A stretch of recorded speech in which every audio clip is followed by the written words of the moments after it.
Dans un voyage, ce n'est pas la destination qui compte, mais le chemin parcouru. Je suis Gauthier Zimmerman et bienvenue dans Design Journeys. Design Journeys, c'est le podcast qui part à la rencontre des talents du design francophone. À chaque nouvel épisode, je discute avec un ou une designer à propos de son parcours, de son métier et de son quotidien. Mon objectif est de comprendre et de vous partager leur processus créatif, leur méthode de travail et leur façon de se réinventer. Bonne écoute! Salut Sébastien! Salut. Je suis content de te recevoir dans ce nouvel épisode de Design Journeys parce que, comme je te le disais en off avant qu'on commence à enregistrer, tu es le deuxième brand designer à venir dans l'émission et le premier c'était Loïc de Malte qui est venu il y a plus d'1 an et demi. Donc ça fait plaisir de pouvoir enfin reparler de brand dans cette émission. Et du coup, commençons tout de suite dans le vif du sujet. Sébastien, est-ce que tu veux bien te présenter s'il te plaît ? Très bien. Eh bien, donc, je m'appelle Sébastien Navizet. J'ai 31 ans. Ça fait maintenant 10 ans, ou 11 même, que je suis designer. Et donc, j'ai fait différents métiers du design. J'ai commencé comme simple graphiste. Puis après, j'ai été dans le monde de la publicité. En tant que directeur artistique, comme ils disent là-bas, un titre qui en jette, mais qui est ni vraiment de la direction, ni vraiment de l'art. Et puis, je me suis orienté vers le web petit à petit, et ça fait désormais 5 ans que je suis chez Algolia. Super, on va revenir sur tout ça. Mais la première question que j'ai envie de te poser, c'est comment t'en es venu à faire du design ? Alors, le design, ça a vraiment toujours été une passion dans ma vie, principalement les arts graphiques. Et notamment dès que j'ai eu mon premier ordinateur, l'ordinateur de la maison à 12-13 ans, j'ai téléchargé Photoshop sur Casa ou Emule à l'époque, et très vite je me suis passionné de retouches photo et j'ai commencé à en faire des choses un peu plus visuelles. J'avais mon Skyblog à l'époque avec vraiment du graphisme. Ouais, ça balance les doses. Allez pas chercher ça sur le web parce qu'il y est encore en ligne.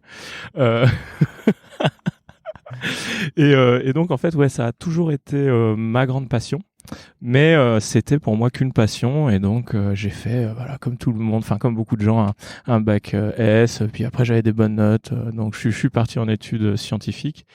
Et lorsque je passais un concours dans une grande école, je me suis retrouvé face à une question, je me rappelle très bien, où il fallait que je calcule avec les équations de Maxwell les mouvements d'une sphère magnétique dans une bobine de cuivre. C'est bon, tu m'as perdu.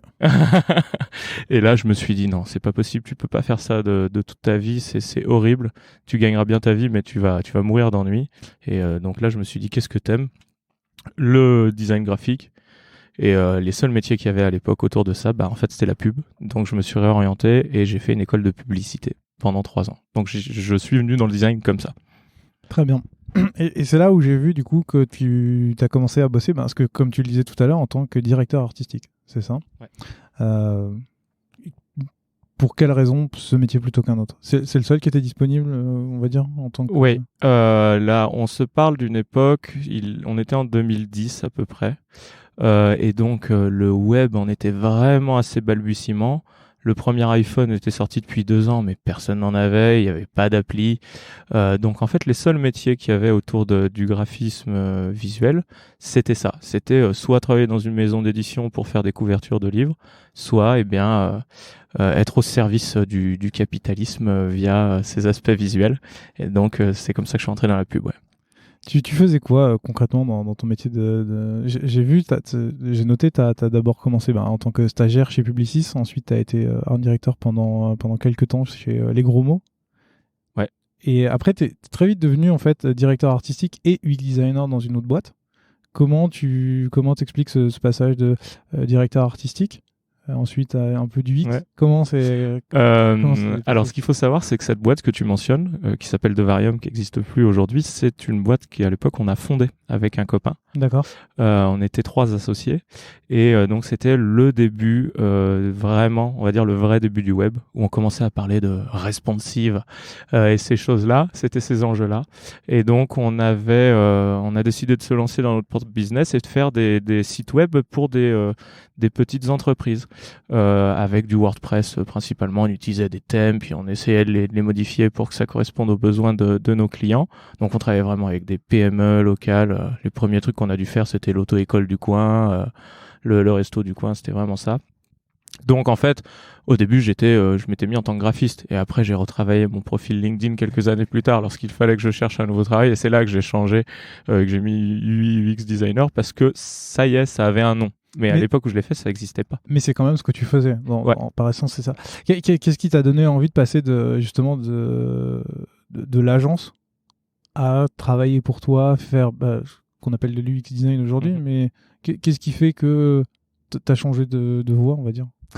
Il y a un truc. Enfin, déjà, la première chose qui s'est passée, c'était du point de vue humain. Parce que les agences, et particulièrement dans la pub, je dirais, ont des défauts sur le traitement de leurs employés qu'on connaît ou qu'on imagine tous.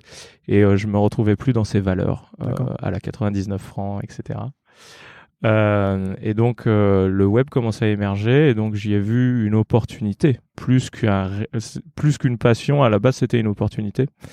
Surtout qu'à l'époque, c'était pas forcément des choses très sexy qu'on pouvait faire, mais on sentait qu'il y avait un sujet à gratter et que ça allait vraiment être l'avenir. Et donc, c'est un train que j'ai pas voulu rater. Donc, c'est comme ça que je me suis engagé là-dedans. Et petit à petit, en quelques années, WordPress a commencé à faire des choses super. Et là, ça m'a vraiment développé mon intérêt vers tous ces outils de création web, webmaster, graphiste web, comme on disait à l'époque, quoi. Et alors, comment t'expliques le fait qu'après avoir travaillé dans tout ça, tu décides de rejoindre Algolia en tant que brand designer? Alors, ce qui s'est passé, c'est entre cette entreprise, donc quand on a arrêté notre collaboration, je me suis remis en freelance. Du coup, à ce moment-là, il a fallu un petit peu, on va dire, me distinguer de la masse des autres graphistes qui étaient sur le marché et qui étaient très compétents, mais qui agissaient un peu comme des hommes à tout faire. Et donc, j'ai voulu, à ce moment-là, me positionner, on va dire, avec une certaine expertise pour être consulté plus que d'être un exécutant. D'accord. Et à l'époque, c'était l'émergence de Behance. Et donc Behance a commencé à avoir en ligne beaucoup de projets où c'était des longs scrolls où on voyait tout le développement d'un projet avec l'expression d'une marque sur tous ses supports et ça j'étais fasciné par ça et je me suis dit c'est ce que je veux faire. Donc je me suis mis brand designer en freelance et suite à ça ce copain du coup qui est développeur avec qui on avait monté notre agence web entre-temps a rejoint Algolia et il s'est avéré que très tôt dans le développement de la startup Algolia, ils ont identifié le besoin de créer une marque et j'ai eu cette opportunité comme ça. On m'a référé, j'ai passé tous les entretiens et j'ai été pris et du coup je me suis mis à fond dans le design de marque chez Algolia. D'accord. Alors il y a un truc sur lequel j'aimerais bien revenir, c'est quand tu étais freelance. C'est cette volonté de travailler vraiment sur du brand. Comment tu fais quand tu as été graphic designer et UX designer pour te réorienter, si on peut dire ça, je pense, te réorienter vers de la brand? Comment tu mets en avant cette expertise que tu n'as pas forcément fait au quotidien, ou un petit peu, mais qui était une des cordes à ton arc? Comment tu fais pour te réorienter vraiment sur ce secteur-là? Alors en fait, la manière dont je vois brand designer, c'est vraiment d'être plus, on va dire, un designer généraliste. T'es pas expert forcément dans un domaine. Et donc à l'époque, je bénéficiais de mon expérience en agence de pub où j'avais eu pas mal de gros clients connus internationalement dans le domaine de la food, de l'automobile, de l'édition, des ONG, des choses comme ça. Donc j'avais déjà touché du doigt pas mal de marques, même si j'en étais pas forcément les créateurs, mais je les avais entretenues, j'y avais contribué. Et puis comme le web émergeait et que c'est devenu de plus en plus un support essentiel de la communication, c'était pour moi ni plus ni moins qu'un support parmi les autres. Donc quand tu deviens designer, en fait tu designs toute la marque, du logo aux couleurs, aux fontes, jusqu'aux flyers, aux cartes de visite et au site web. Donc c'était plus ce côté généraliste et je bénéficiais de mes expériences passées et en les mettant ensemble, c'est comme ça que je vais commencer à pouvoir me prétendre brand designer. Ok. Du coup, tu arrives chez Algolia en octobre 2016. On en a déjà parlé dans le podcast d'Algolia puisque j'ai reçu Marine Dias pour parler de la recherche utilisateur chez Algolia. Pour remettre rapidement, c'est une société qui a été fondée en 2012 et qui permet à n'importe quelle entreprise d'ajouter une recherche sur son site.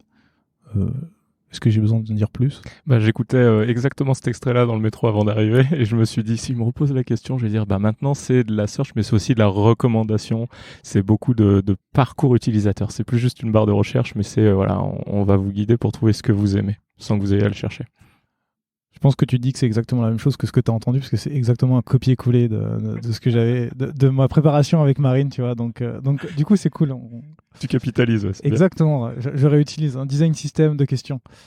Du coup, tu arrives en tant que brand designer. C'est quoi ton rôle? Tu arrives, tu nous as dit ils ont besoin de créer une marque, d'établir une marque, puisque Algolia existait déjà. Ça veut dire quoi? Alors, dans ce cas très précis, je suis arrivé donc dans une entreprise qui était quand même assez jeune, mais pas trop, parce que ça faisait 4 ans que ça existait, mais ça y est, ça commençait à décoller fort. On était 40 à l'époque, et donc il y avait déjà un logo qui avait été fait par un graphiste, il y avait quelques pages web, il y avait quelques supports de com, mais rien de tout ça a été unifié. Donc un des premiers travaux que j'ai dû faire en arrivant chez Algolia, ça a été de faire, on va dire, un espèce d'état des lieux de tous les supports de communication qui étaient en place et d'unifier tout ça. Donc, c'est passé par, on va dire, un affinage du logo pour qu'il corresponde quand même mieux à certaines normes, non seulement techniques, mais aussi esthétiques. Et une fois qu'on avait cette base de logo, eh ben, on s'est mis d'accord pour établir une charte graphique qu'on a fait grandir. Je dis on parce que en tant que brand designer, en fait, tu travailles avec beaucoup d'équipes, t'es pas le seul. Et donc on a remis à plat toutes les pages du site web, on s'est fait une vraie identité. Et à l'époque, il y avait aussi ce travail de fond de se dire, on reste quand même pour répondre à des objectifs marketing, donc on fait pas une marque n'importe comment. Et une des grosses questions, c'était quel est le marché sur lequel on veut s'inscrire, comment est-ce qu'on veut être perçu. Et à l'époque, l'entreprise qui avait vraiment le vent en poupe en termes de site web, branding, c'était Stripe. Donc on a commencé par faire, on va dire, un ersatz à notre sauce de Stripe pour être perçu comme un acteur du même acabit. Et ça a assez bien marché. En 1 an et demi, la perception d'Algolia, parce qu'on parle vraiment de perception, avait déjà bien augmenté. On n'était plus vu comme un truc de garage, mais comme une entreprise établie qui était en train de commencer à grossir. Est-ce qu'on peut parler justement de cette partie-là, de refonte du logo, de refonte de charte graphique? Ça m'intéresse parce que, en fait, beaucoup d'entreprises y sont confrontées, que ce soit des startups ou des grosses boîtes. Et toi, tu arrives, tu dis, je regarde, j'essaie de faire un travail de cohérence. Super. Qu'est-ce qui se passe? Comment tu fais ensuite pour te rendre compte que... Une fois que tu t'es rendu compte qu'il y a des problèmes de cohérence, qu'il y a des inconsistances dans le design, comment tu fais pour embarquer les gens avec toi, pour te dire ça va pas, et ensuite comment tu fais pour accompagner les gens dans tes idées, de dire on va faire un logo et puis on va refaire la charte graphique? Comment tu embarques les gens? C'est effectivement une super bonne question parce que c'est quelque chose de très important. La première chose qui se passe, parce qu'il y a plusieurs étapes quand on fait une refonte, ça va être déjà de soit comprendre un peu ce qu'on fait, essayer de pas partir dans tous les sens. Et une fois qu'on est fier des efforts qu'on a fournis, faut les présenter au, on va dire, comité de direction, l'équipe exec. Attends, avant d'aller là, ça veut dire quoi une fois que tu réfléchis, tu proposes des choses, tu es heureux de ce que tu fais? Tu fais quoi en fait? Donc déjà, tu regardes un peu ce qui se fait sur le web et de partout. Tu fais donc, comme je te disais, un audit de tous les supports de communication. Tu fais plusieurs propositions basées sur tes mood boards et les différents supports que tu as identifiés, et tu isoles des pistes. Il faut déjà un branding qui marche, c'est un branding qui va être déclinable. C'est-à-dire que tu as réussi à trouver des astuces graphiques, ce qu'on appelle des gimmicks, qui soient en lien avec ton logo ou les fondements de ton identité, les couleurs, les fontes, que tu vas pouvoir réutiliser sur tout type de support pour que ce support soit immédiatement identifiable comme appartenant à ta marque. Et aussi, un truc qui est très important, c'est donc généralement dans cette phase, on va avoir tendance à rajouter des choses. Et donc après, il faut repasser par une phase où on va enlever des choses. Et c'est le fameux, le bon design, c'est pas quand il n'y a plus rien à ajouter, mais c'est quand il n'y a plus rien à enlever. Et une fois qu'on a une piste où on est capable de justifier le moindre des éléments graphiques qui sont dessus parce que ça a un sens par rapport à l'histoire de marque qu'on veut raconter, sans bullshiter, et bien là, moi j'estime qu'on a une piste intéressante à proposer donc à l'équipe exec. Et cette réflexion, tu l'as fait avec qui? Tu l'as fait seul? Tu l'as fait avec d'autres designers? Tu l'as fait avec le marketing? Alors, je l'ai, on va dire, mené seul, mais il faut absolument éviter l'effet tunnel. Donc, à tout moment, moi, j'ai toujours été vraiment dans la culture du feedback, à demander des avis à beaucoup de gens. de toutes les équipes confondues. À l'époque, c'était vraiment ça la culture d'Algolia, les sales, les devs, les execs, tout le monde était mélangé. Donc en fait, je demandais l'avis de tout le monde parce qu'il est important de faire une entreprise qui représente ses employés, surtout qu'on n'était pas beaucoup à l'époque. Un truc qu'il faut bien comprendre, c'est que ton branding ne doit pas dire ce que tu fais, ni comment tu le fais, mais qui tu es. C'est une signature. Donc c'était important que les employés s'y retrouvent déjà. Et c'est pour ça à l'époque j'avais dit cette phrase parce qu'on me disait souvent non mais pourquoi tu me demandes mon avis à moi, je suis pas designer, mais je design pas pour les designers, en fait je design pour tout le monde, donc ton avis compte, et puis tout le monde est un designer en fait. Donc et ça c'est une phrase qui m'a beaucoup suivi, everyone is a designer. Alors maintenant je leur dis oui, mais pas forcément un bon designer. Ouais, justement, parce que tu parles d'un logo et si tout le monde a un avis, tu vois, tout le monde a un avis sur une typographie, sur une couleur, sur une forme. C'est marrant que tu dises que tu vas demander à tout le monde et tout le monde est un designer, alors que y a des gens qui pourront dire moi j'aime pas cette couleur, moi j'aime pas cette forme. Comment tu fais pour justement que ça ressemble à tout le monde, mais en même temps que ça ressemble pas à n'importe quoi non plus parce que tout le monde a donné son avis? Oui, l'effet Frankenstein qu'on veut éviter absolument. Alors, ouais, ça, c'est un truc vraiment que j'ai appris chez Algolia, on va dire un peu enrichir ma culture du feedback. Par définition, je dis oui à tout ce qu'on me dit. Je considère que tout feedback est bon à prendre. Ensuite, moi, en ma qualité de designer, je vais sélectionner les feedbacks que je décide d'écouter de ceux que je décide de mettre de côté. Donc, j'écoute tout le monde parce que c'est très important de ne se fermer à aucun avis. Mais ça ne veut pas dire qu'en écoutant tous les feedbacks, on va forcément tous les mettre en œuvre. Et donc ça, c'est quelque chose qui a fallu beaucoup évangéliser au début que j'étais chez Algolia. De même que lorsque tu me formules un feedback, il faut absolument que tu mettes de côté tes goûts personnels, qui ne sont pas forcément pertinents dans notre situation, et essayer au maximum de backer ton feedback par de la data ou au moins une raison étayée. Et pas juste, j'aime pas ce bleu. Alors c'est intéressant parce que tu vois, ça c'est quelque chose que je dis beaucoup aux équipes quand on fait des reviews sur du product design. C'est vraiment expliquer pourquoi ça va pas. Mais j'ai l'impression que sur une marque, c'est moins tangible. Tu vois, une marque, c'est un logo et c'est pas forcément le bouton ou le mot ne véhicule pas la bonne idée. Là, c'est quand même, tu dis par exemple, j'aime pas le bleu, mais comment tu fais pour justement, la marque, c'est quand même une couleur, un logo, une tagline, c'est beaucoup plus émotionnel. Alors oui, c'est émotionnel, oui, c'est un peu plus intangible, il y a toujours une part, et je me bats pour qu'on garde cette part dans nos métiers où tout est de plus en plus data-driven, il faut garder quand même une part d'émotionnel inquantifiable.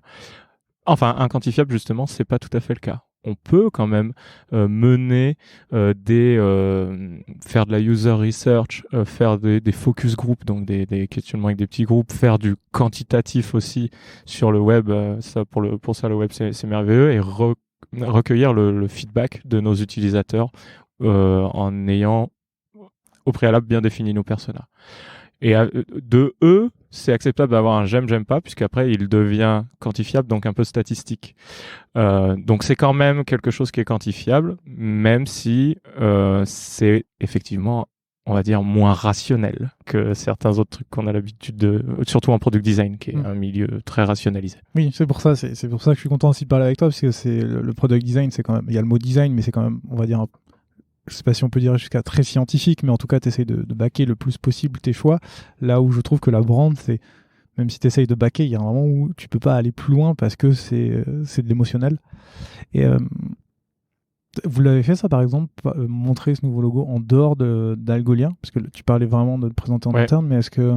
Alors, à cette phase de, quand on a le premier, on va dire, rebranding d'Algolia qu'on a fait à ce moment-là, où on s'est inspiré de Stripe, non, on l'a pas fait là. On était trop jeunes et puis il y avait trop de rapidité d'exécution à avoir. 2 ans plus tard, lorsqu'on a essayé de faire prendre notre marque en maturité et donc de changer le site web qui est vraiment le vaisseau amiral de la marque, là oui, on a mené quelques études sur des outils en ligne où du coup en fait on travaillait avec une équipe et on leur avait dit quel est notre persona, quels sont leurs travails, qu'est-ce qu'ils font, et donc ils faisaient des recordings où les gens visitaient un prototype du site qui était fait sur InVision à l'époque et ils nous disaient ce qu'ils aimaient, ce qu'ils aimaient pas, ce qu'ils comprenaient, ce qu'ils comprenaient pas, parce que on teste pas que le design dans ces phases-là, on teste aussi le copywriting, le wording, puisque tout ça appartient à la marque. Donc oui, on l'a fait en quali, comme on dit, en focus group. Ouais. D'accord. Du coup, dans ces 2 rebrandings, ça a été toujours en interne, on n'a pas passé par une agence? Ouais, toujours en interne. Ouais. Pourquoi? Pour des raisons de budget, je dirais. On a failli faire appel à une agence externe à un moment. Pour moi, une agence externe, ça a du bon et du moins bon de travailler avec une agence externe. Ce qui est très intéressant, c'est d'avoir un regard extérieur, plus frais. Ils ont souvent des très bonnes méthodes pour les rebrandings, qui sont super intéressantes, super cadrées, qui permettent de faire un travail plus approfondi. Les inconvénients, c'est que c'est déjà une démarche qui va prendre beaucoup plus de temps. Donc en scale-up comme Algolia, on n'a pas toujours ce temps. Et l'autre inconvénient, c'est que ce sont des gens qui ne sont pas experts dans ton métier et qui, du coup, ont une compréhension limitée sur plein de sujets. Et en l'occurrence, chez Algolia, sur un sujet qui est B2B assez technique, c'est compliqué d'avoir des prestataires en agence qui sont capables de comprendre profondément ce qu'on fait pour que ça se retrouve dans un branding qui, plus est, s'adresse en partie à des développeurs qui sont très exigeants en termes de précision. Je comprends.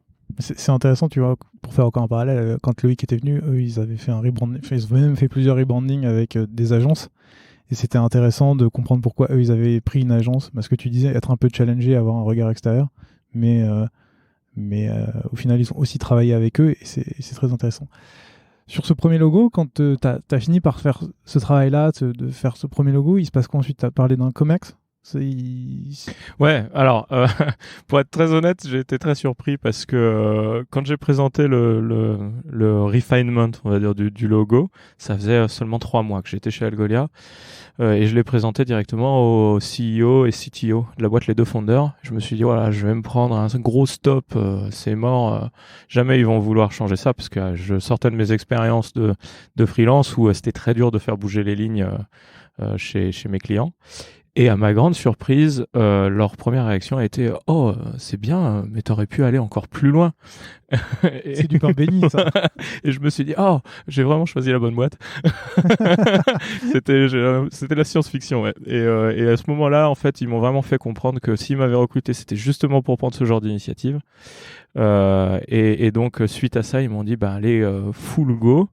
On te suit, on fait ce c'est pas un rebranding finalement, c'était un premier branding et ils m'ont dit allez go, et là du coup ça a été un peu branle-bas de combat quand même, et tout le monde a vraiment été impliqué dans cette démarche. C'est-à-dire franchement, c'est ça ce que j'explique souvent.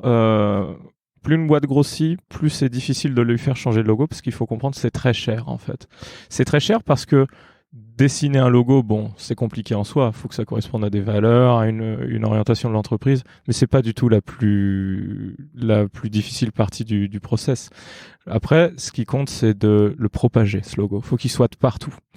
Et donc là, Total, par exemple, récemment a changé son logo et son nom même pour Total Energy. En seulement quelques jours, leur immeuble à la Défense était brandé du nouveau logo, c'était changé sur toutes les stations-service, tous les flyers étaient sortis, même la carte Total Access pour nettoyer sa voiture avait changé. Ça, c'est énormément d'efforts qui demandent un travail transversal. Et ça a vraiment été ça à l'époque. J'ai été beaucoup aidé par les devs, beaucoup par les sales, qui en fait, tout le monde a mis à jour de son côté les pages web qui étaient en sa possession, les projets web qui étaient en sa possession, les sales decks pour présenter aux clients. Tout le monde avait suivi ses recommandations. On avait une Excel spreadsheet énorme avec tous les endroits où on voyait l'ancien logo apparaître, et on le mettait en nouveau. Et puis même on avait à l'époque un Slackmoji là qui était all logo spécialement pour ça. Mais pour y arriver, et ça reboucle avec ta question de tout à l'heure, il faut que toute la team soit onboardée là-dedans. Et ça, pour ce faire, il y a plusieurs choses. C'est que déjà, ils soient impliqués dans la démarche. Pas qu'ils arrivent face à un rebranding qu'ils comprennent pas, où ils ont l'impression qu'on leur impose. Parce que là, on parle quand même d'une entreprise. À l'époque, on était 50, 60, donc c'était vraiment leur entreprise. Et donc, il faut les impliquer dans cette démarche, et après aussi faire beaucoup de communication. Donc, chez Algolia, il y a ce qu'on appelle le All-Hands toutes les semaines. Maintenant, c'est toutes les 2 semaines, mais à l'époque, c'était toutes les semaines. Où pendant 1 heure, tous les employés se regroupaient, qu'on soit à San Francisco, à Paris, etc. Tout le monde était en même temps dans la même réunion. Et donc là, j'ai fait beaucoup de présentations pour leur dire voilà ce qui va se passer, voilà comment on va le faire, voilà pourquoi on change le logo, voilà pourquoi on va sur ces couleurs, voilà. Je justifiais tout parce que je savais que je m'adressais à une cible de développeurs, donc il fallait pas passer pour l'artiste. D'ailleurs, voilà, je n'étais pas artiste, j'étais designer. Et donc ça passe par plein de petites choses. On a une charte colorimétrique, on donne des noms aux couleurs avec des consonances geeks, comme ça les gens l'adoptent, comme ça crée un langage, comme ça les gens ils parlent du Nova Grey ou du Cosmos Black au lieu de parler de hashtag je sais pas quelle référence hexadécimale. Donc tout ça aide à, on va dire, le fait que les gens s'approprient la marque en interne pour ensuite pouvoir l'exprimer en externe. C'est hyper intéressant comme façon de démocratiser justement la marque. Là, on parle beaucoup d'un logo depuis tout à l'heure. J'ai l'impression qu'on appelle le logo la marque, mais il y a d'autres atouts, il y a d'autres éléments qui sont la typographie, etc. C'est des choses aussi sur lesquelles tu as travaillé, où là, c'était vraiment l'objectif, c'était juste, on essaye de faire un logo un peu plus professionnel qu'avant, et le reste, on verra plus tard. Alors, le logo, en fait, je dis souvent logo parce que c'est vrai que quand j'en parle à ma mère ou aux autres gens, c'est l'image qu'ils ont du branding. Souvent, ce que je dis, c'est que le logo, c'est la couverture du livre. C'est ce qui va donner envie ou c'est la première chose qu'on va voir, mais c'est pas du tout l'histoire. Et le branding, c'est tout le reste de l'histoire. Donc, effectivement, le branding, il existe de partout et surtout dans la tête des utilisateurs, des clients ou des prospects. C'est vraiment un concept mental plus qu'une réalité. Là, on parle depuis tout à l'heure de l'expression graphique et visuelle du branding, mais une image de marque, ça passe aussi par une gamme de prix, ça passe par est-ce que la marque est sympathique ou sérieuse, ça passe par toutes ces choses-là. Là, on a l'impression d'interagir avec une marque comme on interagit avec une personne. Le branding, c'est une personnalité. Et donc, en fait, c'est pour reboucler sur des sujets plus proches du product design, c'est finalement petit à petit mettre en place un design system autour de sa marque et essayer de documenter au maximum et essayer de réutiliser ses composants et de la même manière avec le temps, c'est vraiment ce qu'on a fait. On a essayé de récupérer toutes les bonnes pratiques du product design, qui était quand même plus développé que le brand design à cette époque-là, pour les mettre dans le brand design. Donc, on a notre design system brand marketing, on a nos atomes, nos couleurs, nos fontes, notre logo. Puis après, on a fait nos composants par-dessus, donc que ce soit pour le site web ou pour des ads sur les réseaux sociaux ou pour les flyers ou ce qu'on appelle le booth design, le design de stand dans les salons. On construit petit à petit des éléments. Et il y a toujours une exception, donc on essaie de limiter les exceptions, ou alors on s'en inspire pour faire un nouveau composant qui sera utilisé à l'avenir. Ça me fait penser au fait aussi que pour moi le branding c'est une langue vivante. Souvent quand je travaille avec des freelances ou qu'il y a des designers qui rejoignent l'équipe, ils me demandent où est la charte graphique, où est la charte graphique. On en a une petite, mais elle est très simple. Et je leur dis à partir de maintenant c'est vous la charte graphique. Je veux pas qu'on s'enterre dans des codes, surtout dans les startups comme nous. Au bout de 6 mois tout est démodé. Il faut qu'on évolue avec son temps. Donc en fait c'est en constante évolution ce branding aussi quoi. Si tu le veux bien, on en reparlera tout à l'heure. Parce qu'avant, j'aimerais bien parler de quelque chose qui est que, au bout de 2 ans, en tant que brand designer, tu changes de métier chez Algolia, tu deviens creative director. Qu'est-ce que ça change pour toi ? Techniquement, déjà, ce qui s'est passé, c'est que à l'époque, il y avait une seule équipe design chez Algolia qui mêlait product et brand en même temps. Suite à l'équipe qui grossit beaucoup, l'équipe engineering qui se structure, il y a eu besoin de séparer product design et brand design. Et donc, je suis devenu donc le manager de l'équipe brand et c'est là que je suis devenu que j'ai pris ce poste que tu dis. Ce que ça a changé, c'est que du coup, déjà d'un coup d'un seul, il y avait quand même on va dire un changement dans le rythme de la communication avec le product design. On était beaucoup moins impliqué dans les sujets sur le produit en tant que tel. Et on est devenu une team beaucoup plus en lien avec le marketing. Alors qu'avant, la team design, c'était quand même plus électron libre. Et donc, ça a été le moment où on a commencé à structurer l'équipe brand parce qu'on avait une équipe marketing qui grossissait. L'entreprise, au total, grossissait beaucoup. Donc, on avait de plus en plus de besoins. Et donc, ce que ça a changé pour moi à ce moment-là, c'est que je suis vraiment passé de la production pure de tous les assets à un rôle où je continuais à produire, mais en même temps, je devais commencer à gérer les projets des autres et m'assurer de la cohérence de la production de tous les designers. Ça a été le premier enjeu, ça. Alors c'est chouette parce que tu as parlé à peu près des 2 sujets que j'avais envie d'aborder avec toi. Donc je vais l'aborder dans l'ordre dans lequel tu les as cités. C'est d'abord la scission de l'équipe design en brand design et en product design. Je trouve ça assez intéressant parce que vous êtes à peu près à l'opposé de ce qui se fait aujourd'hui dans toutes les boîtes. Je reparle encore de Loïc qui est Head of Design chez Malte, donc qui gère la brand et le Product Design. J'ai reçu Mickaël de Doctolib où son équipe c'est la brand et le Product Design. Et chez Algolia, c'est la brand d'un côté et le Product Design de l'autre. Et avec le recul, est-ce que c'est pourquoi ça s'est passé comme ça? Donc là, tu l'as expliqué, mais pourquoi dans le temps c'est resté comme ça? Et est-ce que pourquoi vous êtes resté en fait sur cette dichotomie plutôt que de faire une grosse équipe design qui est ce que tu disais tout à l'heure en électronique, mais peut-être plus un studio en interne qui va travailler avec le marketing et le produit? Je pense qu'il y a plusieurs sujets dans ce que tu dis. La première chose, je dirais, c'est que ce sont principalement les startups qui ont un produit web, B2C, mobile ou desktop, qui vont unifier leurs équipes. Parce qu'il y a une très forte symbiose entre leurs produits et leurs marques. C'est quasiment la même chose en fait. On pense au Uber, par exemple, c'est pareil. Uber, leur marque est très sobre parce que c'est leur produit qui fait leur marque. C'est pour ça que dans ces entreprises-là, ça se passe comme ça. Parce que finalement, ils ont beaucoup plus de besoins product design que de besoins brand. Il y a beaucoup de ce qui va être fait en product qui va driver la brand. Chez Algolia, c'est un petit peu différent parce que on a déjà 2 gros types de personas. On a les personas dev qui vont se servir d'Algolia pour implémenter la search dans les sites web et les apps, comme tu l'as dit.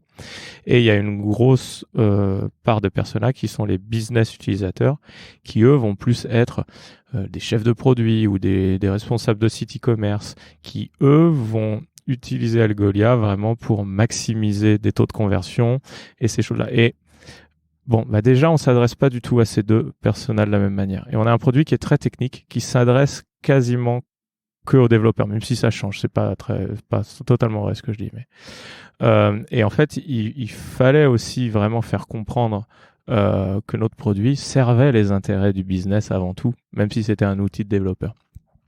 Donc, je pense que c'est pour ça que Algolia, on a gardé la scission entre les 2 équipes et qu'on a des équipes de taille quasiment équivalente, c'est qu'on avait besoin de driver des projets auprès de personas différentes et que le produit n'est pas self-explanatory. Il est trop compliqué pour pouvoir baser toute notre communication dessus. D'accord. Donc ce qui fait que la brand s'adresse principalement aux devs, c'est ça, là où le produit s'adresse plus au business? Je dirais que c'est l'inverse. Mais encore une fois, c'est pas vrai parce que notre produit s'adresse à la fois aux devs et aux business users et notre brand aussi.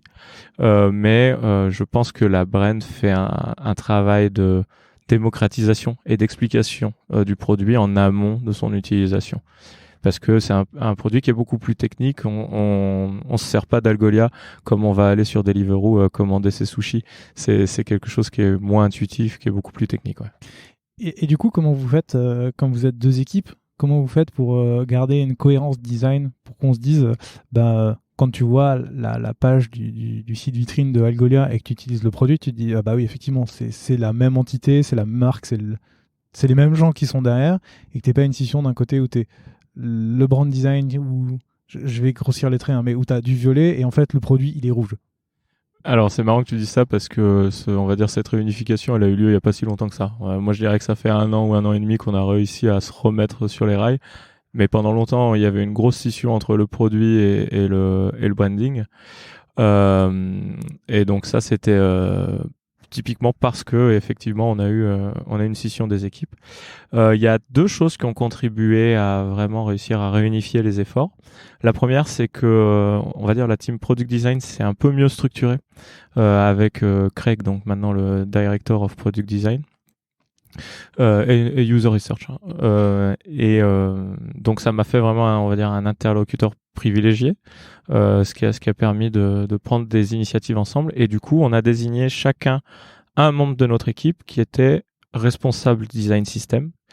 Et donc, on a pris la décision d'avoir le niveau atomique de nos design systems en commun. Et après, bien sûr, le produit ayant ses spécificités, ses besoins et le branding d'autres, il y a des éléments divergents, mais on se base sur des briques communes. Techniquement, vraiment, dans Figma, on a un fichier en commun pour l'expression de nos différentes, on va dire, de nos mock-ups et de nos différents designs, quoi. Donc ça aide. Moi, il y a une chose, donc c'est hyper intéressant que tu dises que vous avez des bases communes. À partir de quel moment ça commence à diverger? Parce que je sais que vous, je crois que c'est même toi qui les as designés ou ton équipe, c'est les boutons sur le site vitrine, c'est quand même des boutons qui sont très loin de ce qu'on voit aujourd'hui sur le web, c'est-à-dire que pour essayer d'écrire ça, c'est l'opposé du flat design. C'est un bouton où tu as l'impression que c'est le bouton des années 90 qui ressemble à un vrai bouton sur lequel tu veux cliquer. Ouais, ça s'appelle le skeuomorphisme. Le skeuomorphisme, merci de me le rappeler. Et il me semble que votre produit n'est pas du tout en skeuomorphisme. Donc ça commence déjà à diverger à ce niveau-là. Ouais, effectivement. Ça diverge même au niveau des fontes. Parce qu'on est un produit très technique, donc côté produit, ils ont décidé d'être en font de système. Donc si tu es sur Linux, tu es en Ubuntu, si tu es sur Apple, tu es en SF et je sais plus quoi sur Windows. Alors que nous, on avait besoin d'une fonte pour être reconnaissable et identifiable. Voilà, c'est ce genre de considération.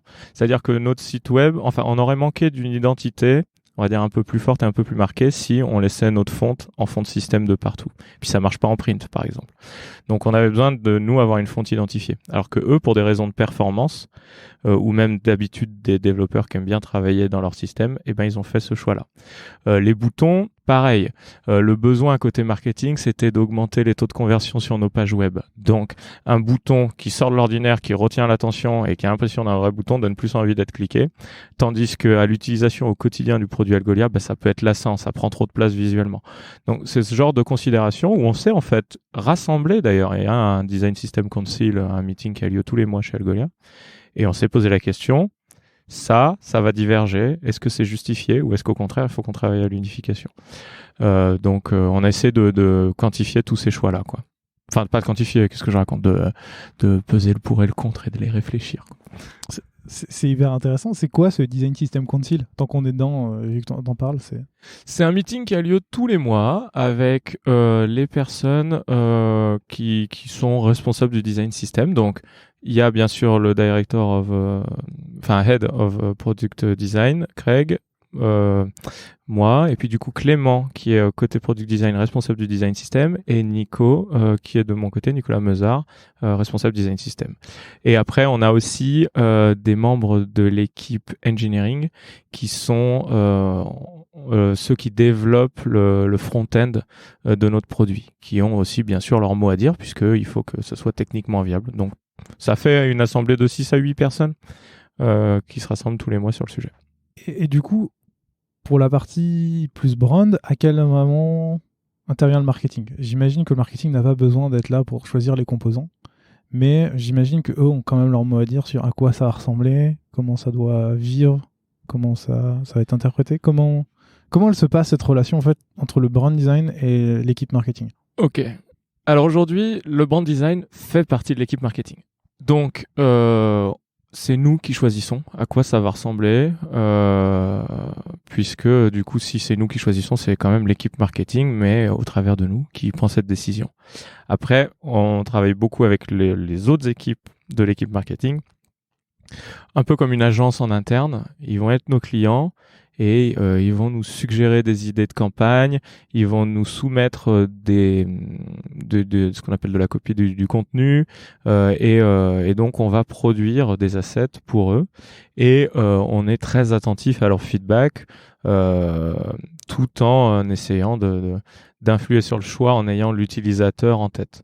C'est vraiment la relation qu'on a avec eux. On travaille avec eux en essayant de défendre les utilisateurs auprès d'eux, quoi.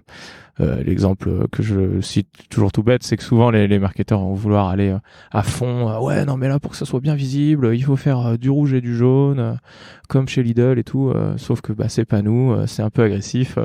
Donc on essaye de calmer ces ardeurs-là. J'exagère le trait, hein, personne m'a jamais dit ça. Encore que. Mais dans l'idée, c'est un peu ça. Donc, on fait partie de l'équipe marketing. Donc, c'est nous qui prenons ces décisions-là pour l'équipe marketing. Et à quel niveau le travail se fait? Tu dis, je vous donne de la copie et vous travaillez autour de ça. Est-ce que vous allez jusqu'à faire, je sais pas, tu parlais tout à l'heure des templates des pubs, mais est-ce que vous faites aussi les templates d'email? En fait, concrètement, où commence votre travail et où est-ce qu'il s'arrête? Très bonne question. Ça aussi, c'est compliqué d'y répondre. Ce qu'il faut voir, c'est qu'en termes de charge de travail, on va dire, on travaille 75% du temps avec l'équipe marketing, 25% du temps avec toutes les autres équipes. Engineering, sales, ce qu'on appelle employee experience aussi, donc tout ce qui va être l'équipe qui s'occupe des bureaux, les happiness managers, de tout ce qui est le kit de bienvenue des employés là. Donc ça fait beaucoup de sujets tout à fait transverses. Donc globalement, tout ce qui va toucher à l'image de marque, à la perception que les gens ont d'Algolia, on essaye d'avoir un mot dessus. C'est pas toujours facile et c'est pas toujours possible, mais le plus possible. On travaille aussi assez étroitement, occasionnellement avec l'équipe exec, les CEO lorsqu'ils font des pitch decks auprès des investisseurs. Et où est-ce qu'ils commencent, où est-ce qu'ils s'arrêtent, au jour le jour, une grosse partie de notre travail, c'est la production d'assets. Donc, on fait le site web, on fait, comme je te disais, les ads sur les réseaux sociaux, les événements, tout ce qui est la représentation visuelle de la marque. Et après, sur une trame de fond, on intervient. Moi, je suis en ce moment, par exemple, dans des meetings de réflexion sur le nouveau positionnement et le messaging d'Algolia. C'est pas moi qui vais le faire, c'est pas moi qui vais l'écrire, mais je vais avoir mon mot à dire pour pouvoir réagir dessus et voir à quel point ça va avoir un impact sur le design et du coup essayer de penser en avance ce design pour modifier ce messaging pour qu'il soit après derrière vraiment adaptable sur tous les supports visuels. Donc ça, c'est vraiment plus la trame de fond. Et puis il y a toujours cette idée de comment est-ce qu'on veut être perçu, qui on est, qui sont vraiment les côtés plus stratégiques. Et franchement, pour pas te mentir, au jour le jour, c'est des choses auxquelles tu penses pas. T'es souvent le nez baissé, donc il faut prendre un peu un step back et un peu de recul de temps en temps pour se dire est-ce qu'on a fait fausse route ou pas. Je comprends. Justement, on va step back un peu et je vais arrêter de te poser des questions assez vastes et assez compliquées. Si on en venait un petit peu au management, toi, t'étais brand designer, t'étais tout seul, c'est ça à l'époque? Ouais. Donc, j'imagine que tu as dû créer ton équipe. Ouais. Et la question, elle est simple, c'est comment on crée son équipe?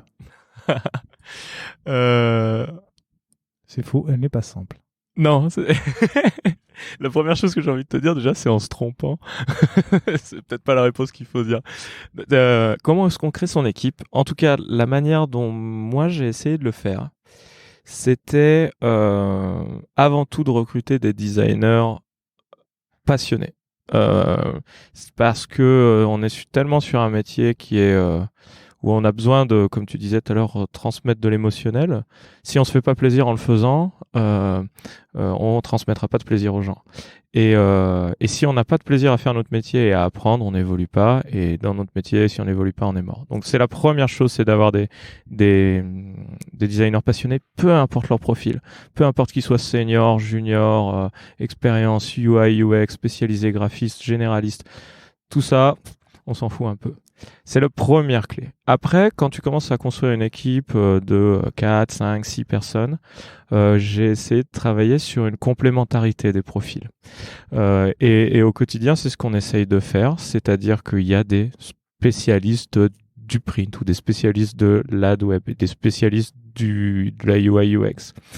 Mais pour autant, ça ne veut pas dire qu'ils travaillent en silo. Je veux surtout pas qu'il y ait des designers qui fassent que du print ou d'autres qui fassent que le site web. Parce que sinon, tu arrives à des communications radicalement visuellement différentes sur tes différents supports et ça rompt ce besoin de cohérence que tu as, qui est quand même la base d'une création de marque. Donc, tout le monde travaille sur tout au moins une fois de temps en temps. Mais lorsqu'on a une vraie question ou besoin d'un coup de pouce, on a un designer identifié qui est spécialiste sur le sujet qui va pouvoir nous aider. Voilà, je dirais à peu près ça. Et pour aller donc dans cette direction-là, il y a deux choses que j'ai mis en place en tant que manager. La première, c'est qu'en milieu de semaine, on a toujours un point où on se réunit en équipe et on fait des reviews du travail en cours. ça vaudrait peut-être le coup que je dise comment on travaille au quotidien, mais bon, on peut y revenir plus tard. Et l'autre chose, c'est de manière un peu plus occasionnelle, mais tous les trimestres, un designer de l'équipe est en charge de faire un cours d'1 heure à 2 heures aux autres de l'équipe sur un sujet en particulier qu'il maîtrise. Et ça a vraiment le mérite d'élever un expert sur un sujet parce qu'il a potassé son sujet pendant 2 jours pour créer son cours et d'élever le niveau du reste de l'équipe. Donc c'est vraiment dans cette démarche de dire ok, on a des spécialistes mais qui sont quand même des touches à tout. C'est comme ça que j'ai essayé de composer l'équipe. Et ça permet d'avoir une rotation et d'éviter l'ennui aussi que d'être toujours sur les mêmes sujets. Parce que en tant que manager d'une équipe design et spécialement de brand design, je pense qu'une de tes missions, c'est de garder ton équipe inspirée et motivée. Et donc, c'est aussi une manière de le faire que de varier les plaisirs, on va dire. J'avais plein de questions à poser. Ouais. Tu as répondu à quasiment toutes. Donc, c'est déjà une bonne chose. Mais du coup, je vais te poser la question que tu vas soulever. C'est comment, du coup, vous travaillez au quotidien? Ouais.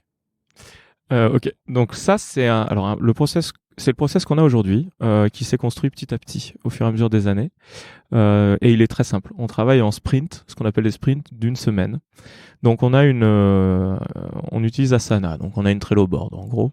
On recueille les requêtes de toutes les équipes qui ont un besoin à cet endroit-là. Et tous les lundis, on fait une première réunion d'équipe où on va assigner ces tâches aux différents designers. C'est une décision que je veux volontairement, on va dire, un peu collective. Je veux pas être ce manager qui dit toi tu fais ci, toi tu fais ça. On décide ensemble. C'est justement ce qui permet à un designer un jour de dire ouais non là c'est bon, je viens de me taper 600 ads ces 4 dernières semaines, est-ce que je peux changer?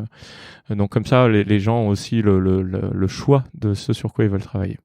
Une fois que cette réunion du lundi passe, on a donc la réunion du mercredi qui est celle à mi-parcours du sprint en milieu de semaine où là on fait un point de revue où ils disent voilà j'ai fait ci, j'ai fait ça, qu'est-ce que vous en pensez? J'aimerais aussi améliorer ça, est-ce que vous avez des idées?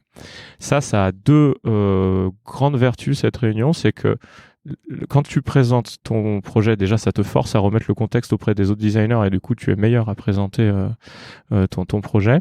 Ça te débloque sur là où tu as tes sujets quand tu es en panne d'inspi ou que même il y a quelque chose ça bloque, ça va pas, ça te permet d'avoir un regard différent. Et le dernier truc qui est vachement bien, c'est que pour tous les nouveaux designers qu'on est en train d'onboarder, quand ils sont nouveaux dans l'équipe et qu'ils ont besoin de s'intégrer, ça leur permet de voir ce que font les autres. Et donc, ça leur donne de l'inspiration et ça leur montre aussi ce qui se fait, ce qui se fait pas, puisque comme je disais au début, c'est eux les guidelines. Donc en fait, s'ils se montrent entre eux ce qu'ils se font, ça leur donne des idées et ça leur montre le champ des possibles et ce qu'ils peuvent explorer.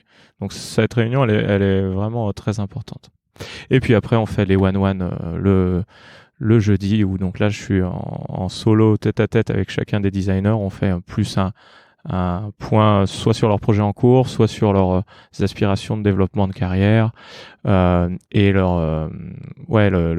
quelles sont les compétences qu'il faut qu'ils approfondissent ou eux ils me disent aussi voilà j'ai envie d'aller plus par là, donc ça me permet de la semaine d'après savoir quoi leur assigner comme task. Et puis le vendredi souvent je leur demande, alors là ces derniers temps on n'a pas eu le temps parce qu'on était vraiment sous l'eau, mais de publier sur le web ce qu'ils font sur Dribbble le plus souvent, de manière à ce que en continu ils s'enrichissent de leur portfolio. Comme ça, c'est aussi en tant que manager, je pense que tu as à penser au next move de tes équipes, tu les garderas pas toute ta vie, c'est pas leur rendre service que de faire ça. Donc s'ils ont un truc qu'ils ont alimenté toutes les semaines pendant 1 an, à la fin ils ont 50 shots sur Dribbble, ça fait un portfolio conséquent et cool. Et puis de faire ça, j'ai constaté que ça leur permettait 2 choses, d'être fiers de leur travail à la fin de la semaine, de pouvoir partir en week-end en ayant le sentiment du travail bien fait et d'envisager leur travail d'une autre manière. Ils se disent qu'est-ce que je vais pouvoir faire de cool sur ce sujet-là pour être fier de le poster à la fin de la semaine. Et c'est ça qui fait qu'ils sortent le meilleur d'eux-mêmes et qu'ils font pas juste ce qu'on leur demande en disant bon c'est pas grave, je ferai mieux la prochaine fois. Je vais revenir sur tout ce que tu as dit, si tu le veux bien. La première chose, c'est cette organisation des sprints et des sujets. Les sujets, ils viennent de qui? Ils viennent d'où? Les sujets, ils viennent de toute la boîte. Ça peut venir de partout.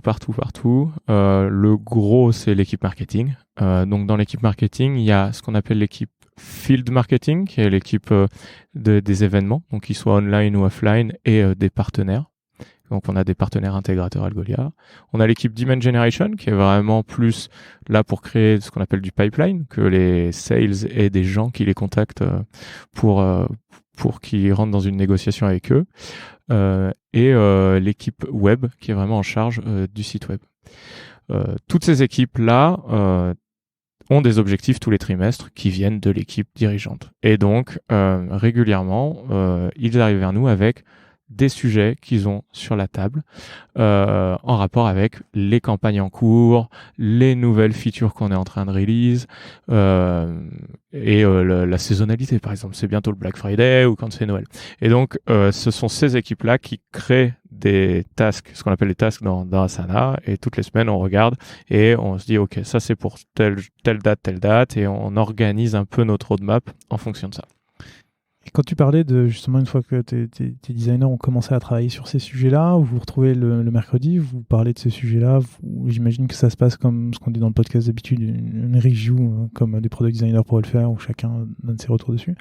Est-ce que, justement, les gens qui font ces tâches-là sont conviés, qui demandent ces tâches-là, sont conviés à votre review pour elles aussi donner leur avis, ou vous faites ça en effet tunnel, et à la fin, vous dites, voilà, c'est fait. Comment sont pris en compte les retours extérieurs à l'équipe design ? Alors, cette réunion, elle est volontairement juste entre designers. Pour, on va dire, avoir un safe space où on peut se dire les choses plus franchement et sans voilà, provoquer de réaction et on veut vraiment rester sur des sujets purement design. En revanche, ce dont je t'ai parlé, c'était vraiment les meetings qui sont récurrents chaque semaine. Mais chaque projet va avoir son lot de meetings après de suivi.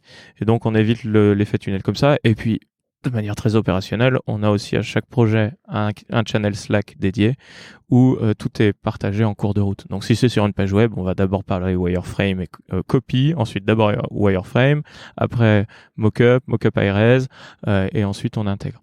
Donc il y a vraiment, on a un suivi qui est quand même assez proche. On évite l'effet tunnel au maximum, et si on a un effet tunnel, il est de l'ordre du sprint, c'est-à-dire d'une semaine, ce que je trouve, on va dire, acceptable. Tout à fait. Sauf pour les last minute requests. Oui, mais qui arrive tout le temps dans n'importe quelle équipe. Il y a une chose que j'aime beaucoup dans ce que tu as dit, c'est toute cette partie de former ton équipe et de la faire grandir. On aborde parfois le sujet dans le podcast. Là, tu parlais de... si tu as quelqu'un qui travaille sur un sujet qui n'est pas son domaine de prédilection, il y a quelqu'un d'autre qui va pouvoir venir l'aider. Est-ce que ça prend la place, par exemple, d'un peer reviewing, ou c'est plus vraiment quand tu as besoin, tu dis à la personne viens m'aider, mais c'est pas deux personnes qui travaillent ensemble sur un même sujet, un qui connaît pas, et c'est celui qui connaît qui va plus être là en appui pour... Je pense que c'est du peer reviewing.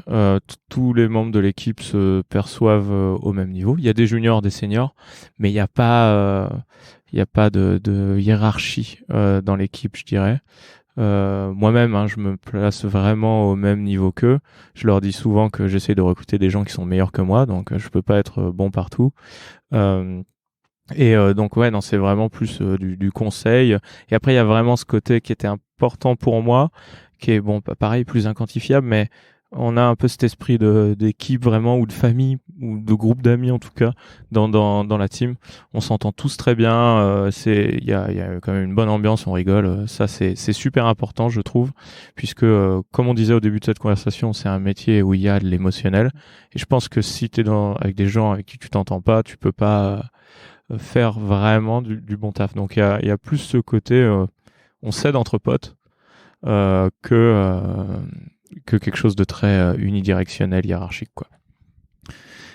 Toujours sur cette partie de la formation et de grandir, tout à l'heure tu parlais d'une personne qui fait un cours par trimestre, c'est ça ? Ça me semble à la fois beaucoup et très peu.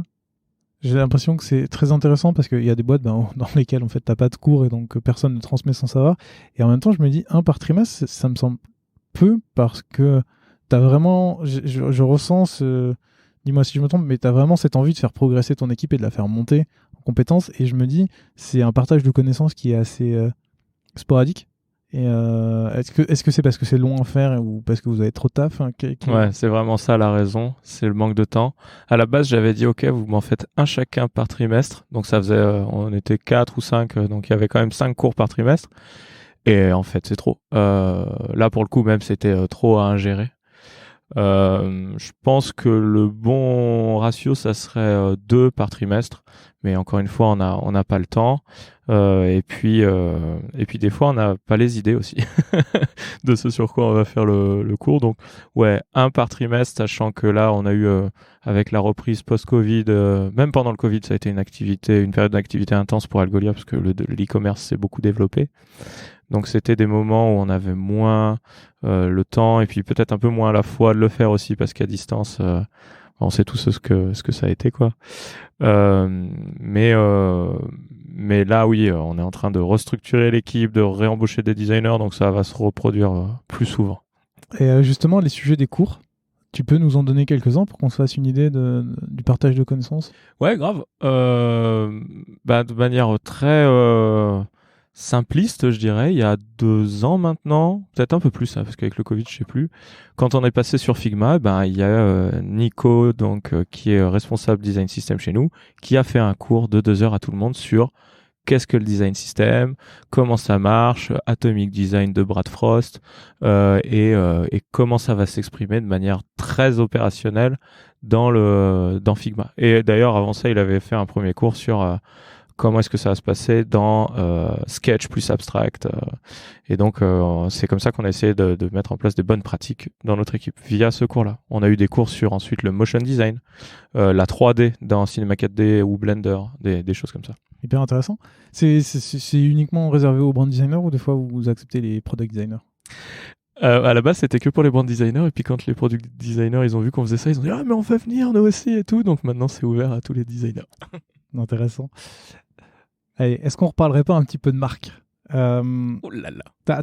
Depuis tout à l'heure, tu dis que c'est les brand designers qui incarnent la marque, qui la font évoluer, les guidelines sont mouvantes, ça je comprends très bien. Mais comment on s'assure que quand elles sont en train de mouvoir, elles évoluent quand même dans le bon sens et que s'il y a une décision à prendre à un moment pour pas se planter, qui la prend? C'est très compliqué de répondre de le voir sur le moment. Voire impossible. Puis je suis vachement plus de l'école de dire on le tente et si on se plante c'est pas grave. Fail fast, iterate fast comme ils disent. Ce qui est important c'est de pas faire la même erreur 2 fois. Donc on a fait plein de choses où on s'est planté et c'est pas grave. Mais tu vois, je comprends totalement, ça me choque pas par exemple si tu fais de la pub, si tu fais des flyers, ça a une petite incidence. Si tu fais un stand ou si tu fais toute une pub, le risque est quand même plus important. On a eu des erreurs qui nous ont coûté plusieurs dizaines de milliers d'euros, c'est arrivé.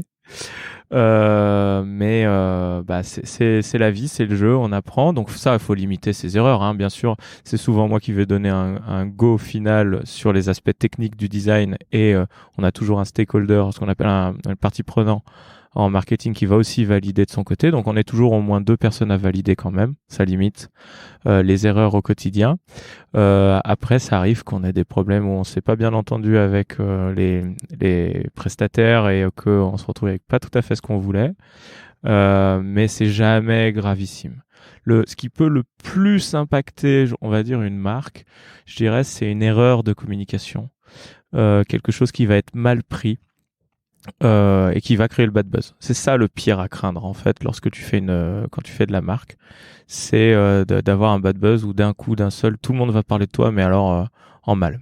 Parce qu'on dit beaucoup, oui, parler de moi en bien ou en mal, ce qui compte c'est que vous parliez de moi. Il y a des marques qui se sont pas relevées quand même de ça. C'est ça le pire. C'était le sujet de mon mémoire de fin d'études.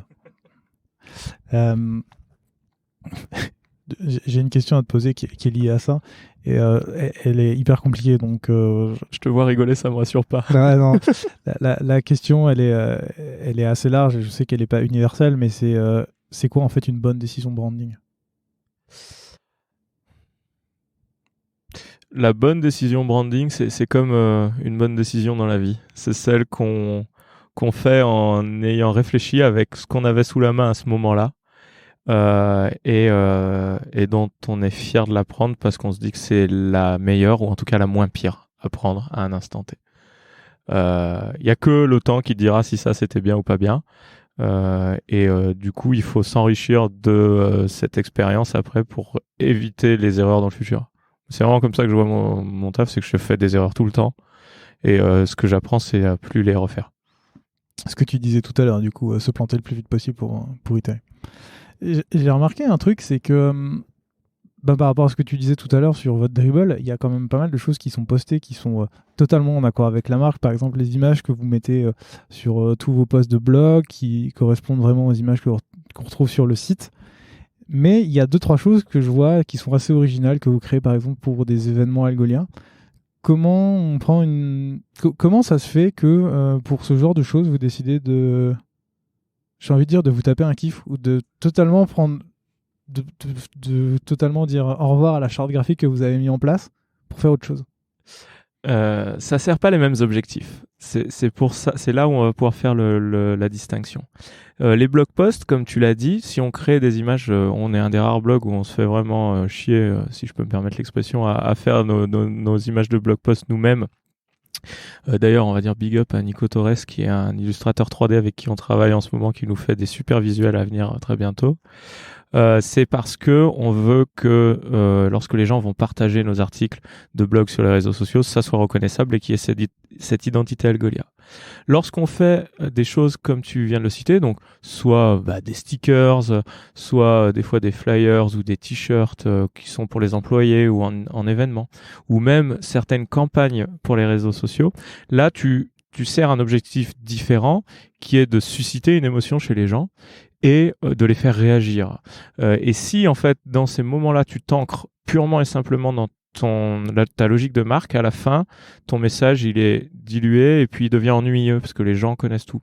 Donc c'est quand on veut donner, on va dire, un petit coup de fouet à nos supports de com qu'on va se permettre de faire ça. C'est principalement pour des choses en interne, parce qu'on va pas s'amuser à distribuer toutes les 4 semaines aux employés un logo Algolia sous forme de sticker. Ils en ont déjà 1000. Non, au contraire, on va essayer de les faire marrer avec des petits persos, des choses pour lesquelles ils vont développer une forme d'affect et qui seront fiers de mettre sur leur laptop quand ils vont aller en meet-up. Donc c'est plus ces considérations-là, c'est faire plaisir aux gens. La charte graphique, c'est vraiment une route qui va porter ta communication, mais sur cette route, il y a des voitures de toutes les couleurs. C'est n'importe quoi comme métaphore. Ça y est, tu viens de passer l'heure d'enregistrement en fait. C'est pour ça, j'ai bu trop d'eau aussi. T'as évoqué un freelance, c'est ça? Tu travailles pour vous? Vous bossez avec beaucoup de freelance? Ouais, on bosse avec pas mal de freelance. Là, actuellement, on travaille donc avec un freelance qui est spécialisé sur nos illustrations de blog post parce qu'on n'avait plus le temps de les faire en interne.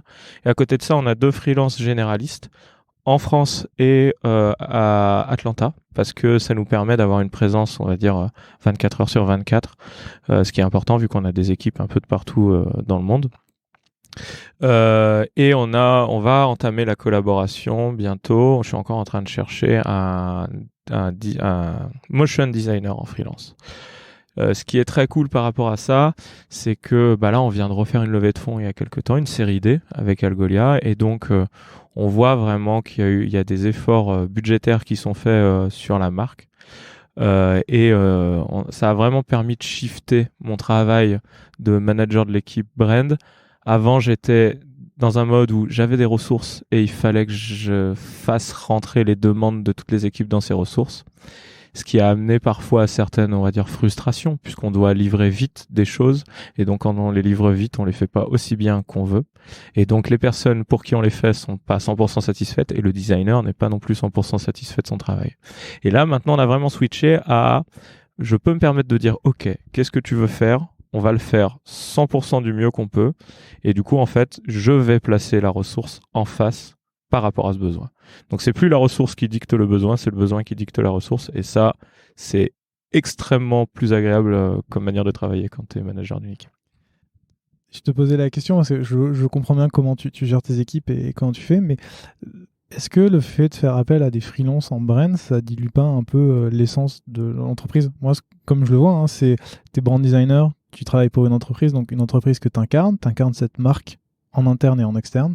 Et il y a des freelances qui sont là pour t'aider à faire des choses, mais qui n'incarnent pas forcément la marque, puisqu'ils sont juste payés par la boîte, mais sans vraiment y travailler.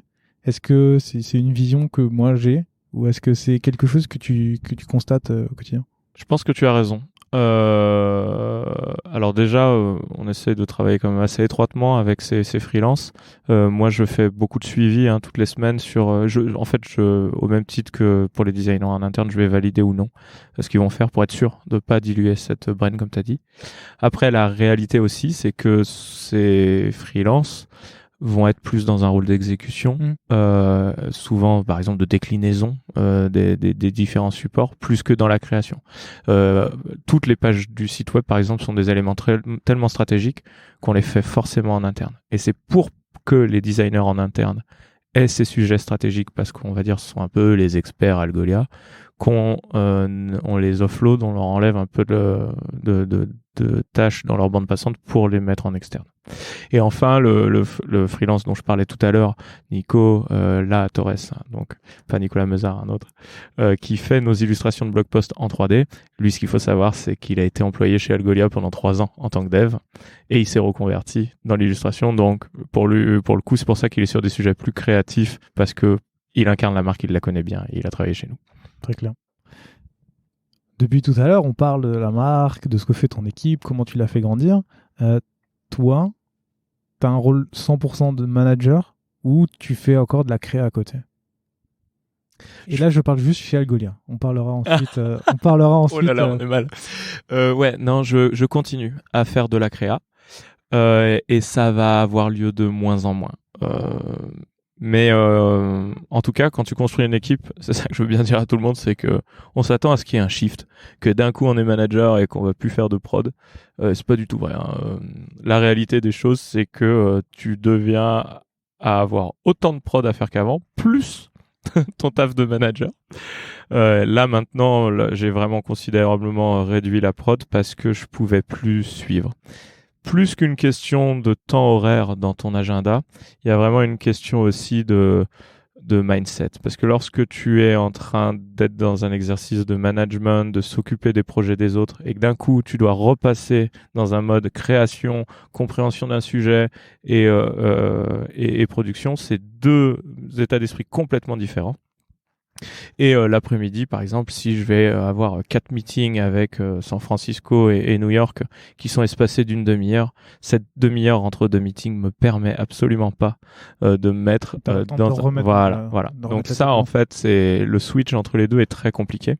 Donc ce que j'essaie de faire maintenant, c'est de focus mes matinées sur la création et de la production, et l'après-midi sur tout ce qui est meeting et gestion des autres projets. Je te pose la question parce qu'il y a un mois, tu as une promotion. Tu es devenu, alors attention, je cite, Senior Manager Creative Services. Est-ce que tu peux nous expliquer en quoi ça consiste? Est-ce que ça change pour toi? Ouais, c'est un titre à l'américaine, comme on dit. Il y a 4 mots quand même. Il y a même 4 mots et une virgule. Une virgule, bien sûr, s'il faut prendre sa respiration quand tu le dis. En fait, la manière dont on travaille chez Algolia et qui est, je pense, la manière de beaucoup de startups et d'entreprises, c'est que souvent, on te donne le titre une fois que tu as fait le job, de montrer que tu en étais capable. Donc, tu fais ce job et après, on te dit, OK, c'est bien, t'es vraiment ça. Donc, ça fait un moment que je fais ça. Donc, mon quotidien, on va dire, il a changé il y a 1 an ou 2 quand vraiment j'ai mis un accent à m'impliquer plus en amont du design dans les projets, avoir, on va dire, une première prise de décision avec les parties prenantes qui étaient en train de créer les campagnes, les choses comme ça, pour ensuite pouvoir être capable de les transférer aux designers et de les accompagner tout au long du projet, et pas juste d'arriver à la fin pour leur dire oui ou non. C'est au cours du projet, on fait en sorte de dire attention, rappelle-toi, un des objectifs c'était ça, là on n'y répond pas tout à fait. C'est vraiment à ce moment-là qu'il y a eu ce switch, quand c'était plus seulement du management humain, mais que c'est vraiment devenu du management de projet sur tous les projets, quoi. Hyper clair. Bon, alors je t'ai un peu taquiné tout à l'heure sur est-ce que tu continues de travailler à côté, est-ce que tu fais encore de l'opérationnel, parce que en fait à côté d'Algolia, t'es freelance et alors je sais pas si c'est une entreprise ou c'est juste le nom que t'as donné qui s'appelle Studio Navisé, et la question que je me suis posée, et encore plus maintenant qu'on en a parlé, c'est bon, t'as l'air d'avoir un petit peu de taf, beaucoup d'équipes à gérer, beaucoup de produits à faire. Pourquoi tu fais encore du freelance à côté est-ce que tu t'ennuies au quotidien chez Algolia? De manière générale, dans la vie, je m'ennuie vite. Des fois, on dit que je suis hyperactif. Je suis pas hyperactif, mais j'aime bien faire des choses. Et donc, le freelance à côté, enfin, ça fait des années. Ça fait des années que je suis freelance et en fait, j'ai gardé le statut. Et quand il y a des sujets qui me plaisent, je vais travailler dessus. Ce que j'y vois comme impact positif, et c'est pour ça que j'ai encouragé tous les designers de l'équipe à être freelance aussi à côté, c'est que c'est souvent une bouffée d'air frais créative. Lorsqu'on est en brand chez l'annonceur, comme on dit, et pas en agence, on reste sur le même sujet, parfois pendant plusieurs années. Et on peut avoir un peu cette fatigue de toujours faire la même chose, toujours utiliser les mêmes couleurs, etc. Et donc, des fois, ça peut être un peu lassant. Et donc, avoir des sujets à côté, ça permet de travailler sur d'autres trucs, se rechallenger, ressortir de sa zone de confort, et aussi se prouver qu'on sait le faire. Et très souvent, les designers donc chez Algolia qui ont travaillé sur d'autres choses en dehors reprennent des idées et des inspirations qu'ils ont eues en bossant sur ces autres projets pour les injecter chez Algolia.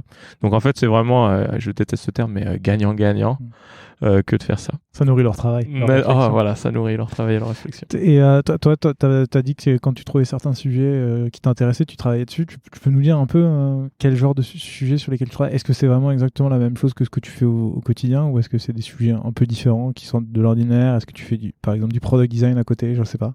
Non, je fais du product design de manière très limitée. J'ai pas la prétention d'être un product designer parce que c'est un métier qui est très complexe et très complet. Moi, je vais faire de la UI, ouais.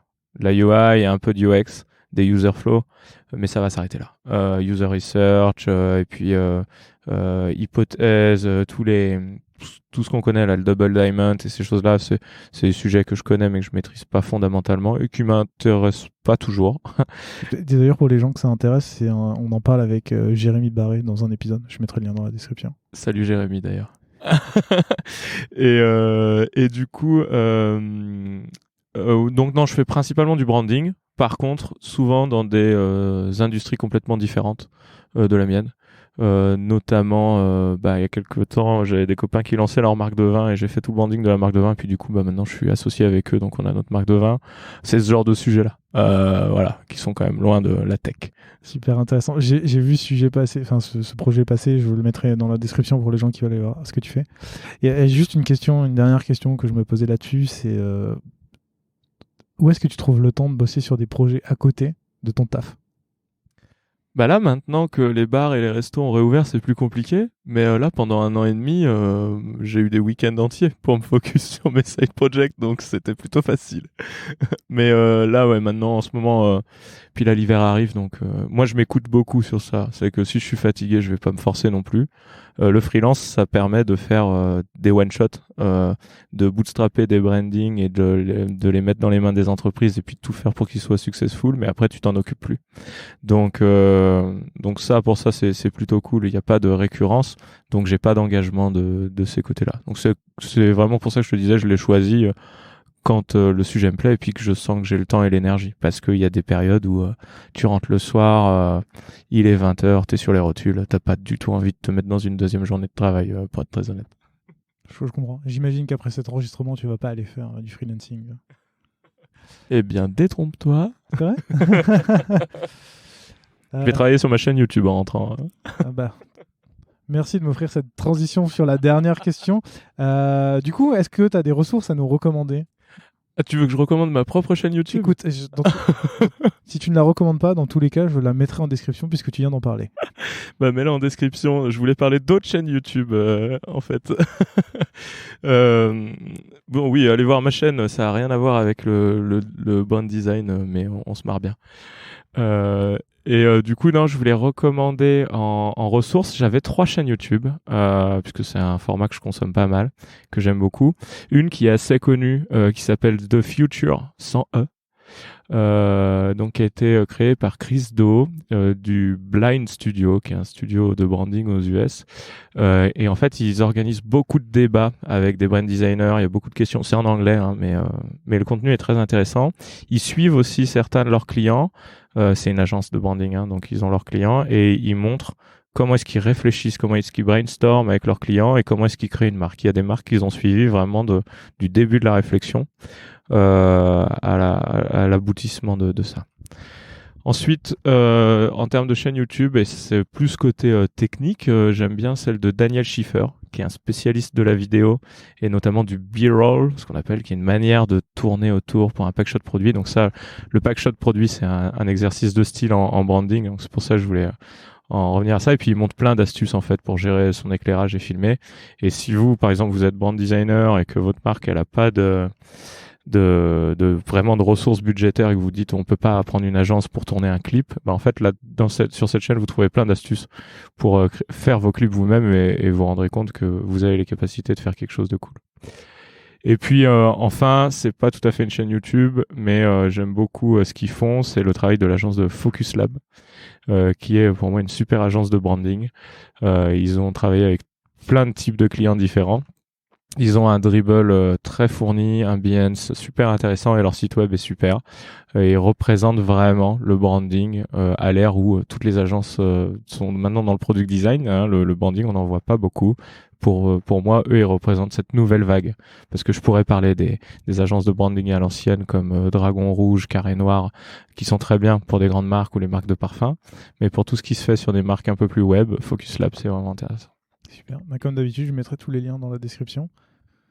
Sébastien, si quelqu'un veut te contacter, parler avec toi de branding, on les renvoie vers quelle plateforme ? Je suis un peu de partout, alors ils vont avoir le choix. Ils tapent Sébastien Navizet sur Google et puis ils prennent la première qui leur va bien. Hein. Je suis sur Instagram, Twitter, Facebook, LinkedIn, joignable de partout. Il n'y a que mes mails que je lis pas. Bon, bah, très bien, comme ça, il y aura tous les liens dans la description. Sébastien, merci beaucoup d'avoir pris le temps de discuter avec moi de branding, c'était hyper intéressant. Merci beaucoup de m'avoir invité, c'était trop cool, j'ai adoré l'exercice. Super, et puis bah écoute, à très bientôt. Ouais, à très bientôt, et puis j'ai hâte d'écouter les autres podcasts. Yes. Allez, à plus. Salut.